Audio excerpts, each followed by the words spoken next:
10 prisons where death feels like mercy revealed. The walls here do more than confine. They suffocate, erode, and erase hope.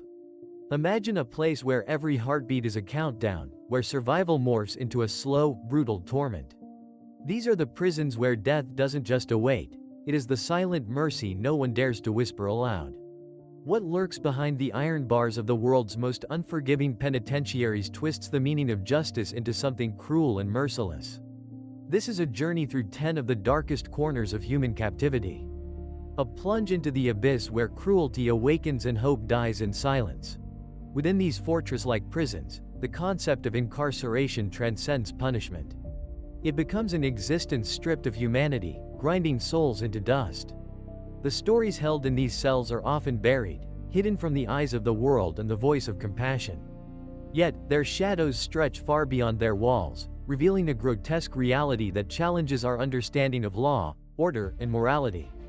To uncover these truths is to confront the discomforting question: when does a system designed for justice become an architect of despair? First, the infamous fortress known as ADX Florence, nestled in the mountains of Colorado. Nicknamed the Alcatraz of the Rockies, it is the embodiment of absolute isolation. Here, inmates are locked in windowless cells for 23 hours a day. The concrete walls absorb screams unheard by any outside ear. The architecture, designed to strip every trace of normal human interaction, breeds madness with relentless precision. Each step echoes the eerie silence of confinement that slowly breaks the mind itself. Could punishment ever justify such obliteration of a person's identity? Across the globe, the Black Dolphin prison in Russia tells a grim story of its own. Shackled and hooded, inmates are led through dim corridors by guards who embody cold authority. The heavy chains symbolize more than restraint. They are a cruel reminder of unyielding control. This prison houses the most dangerous criminals, yet its brutality has become an emblem of total subjugation. Within its walls, fear is a living, breathing entity, and escape is a fantasy drowned by despair. In the heart of Colombia, La Modelo prison stands as a stark monument to chaos. Its walls cannot contain the violence and corruption that infect its cells like a virus. Rival gangs rule with lethal authority, turning day-to-day existence into a game of survival where allies are fleeting and death ambient. Beyond the physical confinement lies a psychological cage, where trust erodes and humanity bleeds away silently in gang wars and despair. The story of Guantanamo Bay is etched deep in global consciousness, an ominous reminder of how legal boundaries blur in the face of fear and control. Here, detainment without trial became a dark symbol of indefinite punishment.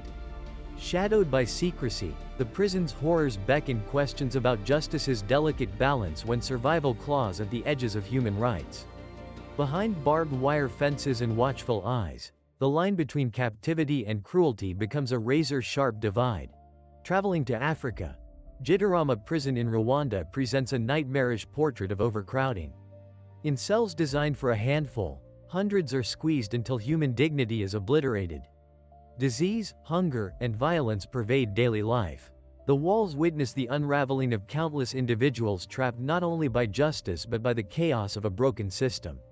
Here, death often appears as a release rather than a curse, reflecting a grim calculus born from neglect. Turning to Cameroon, the infamous Kamet prison is an unyielding testament to the perils of injustice and maltreatment.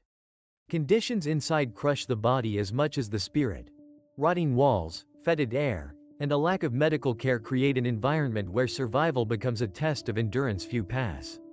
International appeals falter against harsh realities, leaving inmates to decay in silence. The question haunts every corridor: how much suffering is too much for any society to bear? The early history of Burqa prison in Eritrea reveals yet another layer of oppressive darkness. Known for its secretive detention practices and merciless treatment, Burqa embodies the use of prisons as tools not just for punishment, but for erasing dissent. Far from eyes of concern, its walls have swallowed voices and shattered bodies. The silence here isn't peaceful, it's the heavy shroud of unspoken atrocities. Venturing to Central Africa, the horrors of the most notorious detention centers challenge understanding. Gangs, corruption, and lawlessness often replace any semblance of order. Violence thrives in gap-toothed justice systems where the vulnerable are prey. These prisons mutate into chambers of prolonged torment, where the hope for redemption is extinguished under layers of neglect and cruelty. With each prison, the thread unravels further. They share a grim symphony: isolation, brutality, degradation. They force confrontation with dark realities about power and control, about what happens when humanity is stripped away behind locked gates. For the prisoners inside, death sometimes emerges as the faintest glimmer of peace, a mercy granted only by the unyielding passage of time or the failure of the body. These 10 prisons remind us that the line between justice and cruelty is perilously thin. They ask us to consider whether true justice requires mercy, or if punishment without empathy simply perpetuates darkness. The ghosts that haunt these corridors are echoes of human suffering we can neither ignore nor easily escape. They beckon a reckoning, to confront the systems that create such places, and to question what it means to confine, to punish, and ultimately, to be free. In the end, this journey through the darkest prisons reveals not just places of confinement but mirrors reflecting ourselves, our fears, our injustices, our humanity. It challenges the silent acceptance of unseen horrors and invites a deeper understanding of the cost hidden behind the bars. As the shadows recede, the question lingers: will mercy ever find a place inside these walls, or does death remain the prisoner's final, tragic refuge?